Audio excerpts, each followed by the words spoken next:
क्यों किया रजी? मैं क्या किया? धीरज, हद हो गई है। तुमने जाके विश्वा भाई का सर फोड़ दिया, आशु दादा तुम्हारी वजह से जेल गए और इस बात का ब्लेम दिया तुम हम पर डालने वाले हो। तो और किसको ब्लेम करे? किसकी वजह से हुआ ये सब? क्यों गई थी तुम भानु मौसी से लड़ने के लिए? ना तुम वहां जाती ना कुछ ऐसा होता। हम अपनी मर्जी से नहीं गए थे, वहाँ खुशी से नहीं गए थे।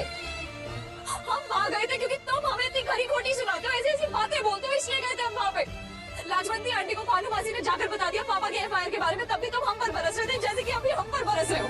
पापा ना सही कहते हैं धीरज, आजकल में तुम अपने भी काबू में नहीं हो, जानवर बनकर फोराए हुए सांड की तरह सीट मारते रहते हो हमें। हमने तुम्हें बातें सुनाई, तुम हमें वापस से बातें सुना सकती थी, हमसे लड़ सकती थी, बहस कर सकती थी, तुम माने करने की क्या जरूरत थी? दिमाग खराब हो गया तुम्हारा? हाँ, दिमाग खराब हो गया हमारा।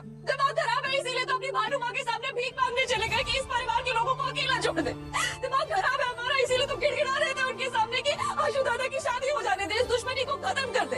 हम अपनी भानु माँ से लड़ने गए क्योंकि हम इस परिवार की खुशी चाहते हैं और ये सब धीरज महादेव हम इसलिए करते हैं क्योंकि सीरियल महादेव एंड सन्स के अपकमिंग ट्रैक में हमें देखने मिलने वाला है कि अब एक बार फिर से महादेव का धीरज पर गुस्सा फूटने वाला है, क्योंकि कहीं ना कहीं महादेव को लगता है कि घर में पुलिस जो आई है वो किसी और की वजह से नहीं बल्कि धीरज की वजह से आई है। ऐसे ही लेटेस्ट अपडेट के लिए बने रहिए डेली बूस्टर्स के साथ।